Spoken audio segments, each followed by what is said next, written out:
I'm so excited today to share with you guys some Christmas baking hacks. I have been looking through Pinterest and I have found some ones that I was really intrigued into testing out for you guys.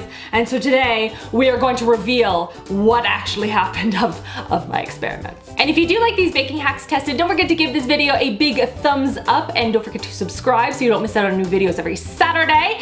And without further ado, let's get into this. You gotta love a video where you get to wear a Santa hat. I'm feeling pretty happy right now. So hack number one is using Jell-O as a way of food coloring your icing for your sugar cookies. So if you run out of food coloring, for example, most of us have like a box of Jell-O lying in the back of a cupboard somewhere. Don't tell me I'm the only one that had lime Jell-O sitting back there for like, I don't even know how many years. So for this particular experiment, I wanted to see how much like Jell-O it was going to taste like and also how colored it was going to make the icing. Is it a good replacement for food coloring if you have it on hand or something like that? So what I decided to do is, first of all, I made sugar cookies. I'm not gonna lie, I didn't make them from scratch. I used a butter cracker, like a mix. And I cut them out into a couple of different shapes. I used snowflakes as well as a Santa sleigh. And then I used 3 different Jell-O powders to experiment with. So number 1 was blueberry because I couldn't find blue raspberry anywhere. And everyone knows that is by far the best flavor of Jell-O. So we went with blueberry because quite honestly, I was hoping it would taste like blue raspberry. Spoiler alert, it does not. And then I also used lime Jell-O and raspberry, thinking along the lines of like red and green for Christmas. So what you have to do is you make just a regular like icing sugar icing. So it's a mix of icing sugar and hot water. You mix it together to form something that's not too soupy. It still needs to be able to fall off of a spoon, but it can't be so runny that's gonna fall off your sugar cookie, you know? So I mixed 3 different batches of it and I tried to use a small amount of Jell-O to start out with just to see how colorful it made it. For the blueberry one, I didn't want to add too much coloring because I thought for snowflakes it'd be nice to have sort of a bluish tinge to the snowflake, but still make it mostly white.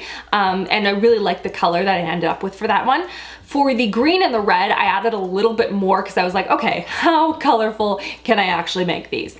And the answer is not overly. I used a couple of teaspoons of the Jell-O powder to get to the coloring that I wanted, and it still wasn't as colorful as I wanted. It was still more in the pinky tone, which might have been the fact that it was raspberry. I couldn't find cherry anywhere.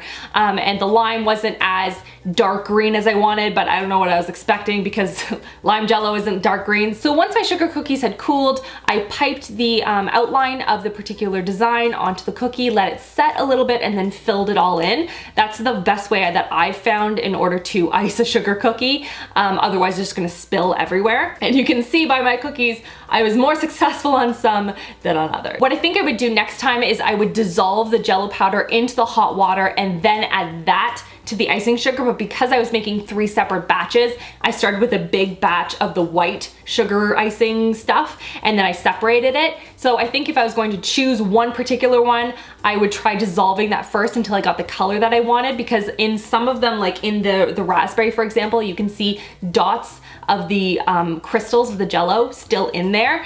So that would make it a little bit smoother in terms of the color if you wanted something that was a little bit more like pow in your face. Now let's get on to the flavoring of these. Let's start with the blueberry one, shall we?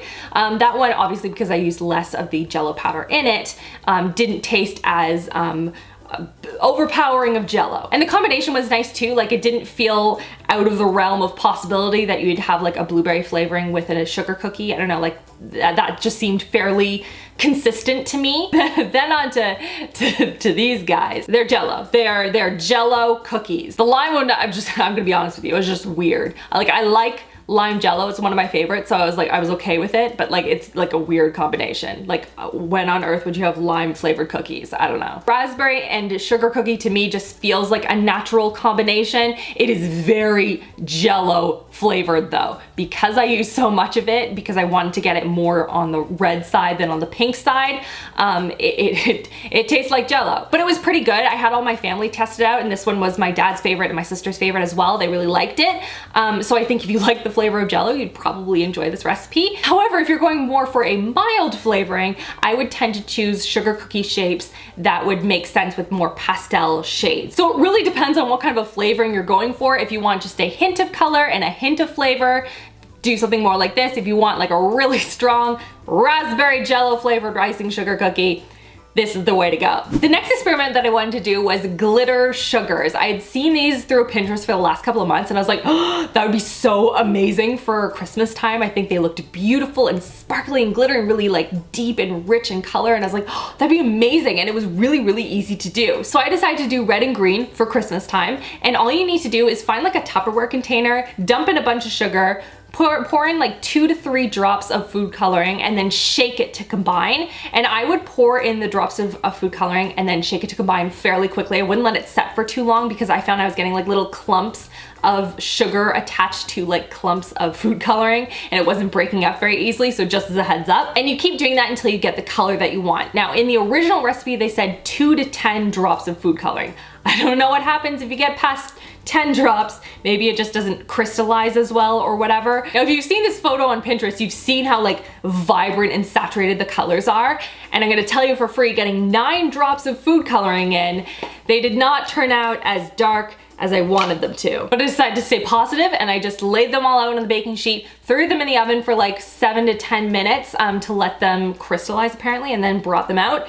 And quite honestly, it wasn't as like glittery and crystally as I was anticipating. It looked to me exactly the same before as it did after. In terms of the whole like glitter thing, honestly, I just don't see it. And the last hack that I wanted to share with you guys is around whipping cream. I use a lot of whipping cream in my baking, especially around Christmas time. Love me some good homemade whipping cream. Oh my gosh, it's so good. But over time, those nice stiff peaks that you get at the beginning, they kind of fade away and it just sort of becomes like regular whipped cream and it just doesn't look as pretty.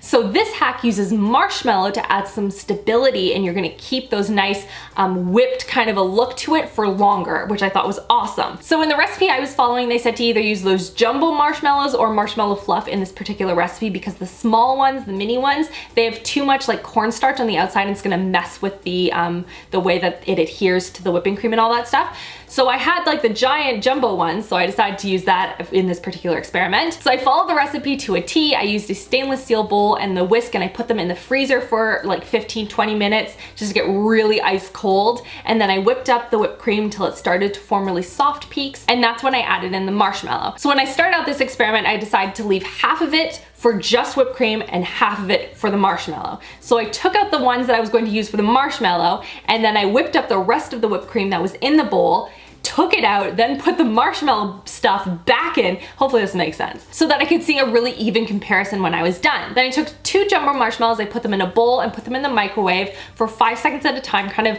mixing it together as I was going until it became kind of gooey. And then my goal was to then take that and put it into the whipped cream and kind of mix it all together. And this proved to be a lot more difficult than I thought. Oh my gosh, this is probably the most frustrating moment of my entire like baking career.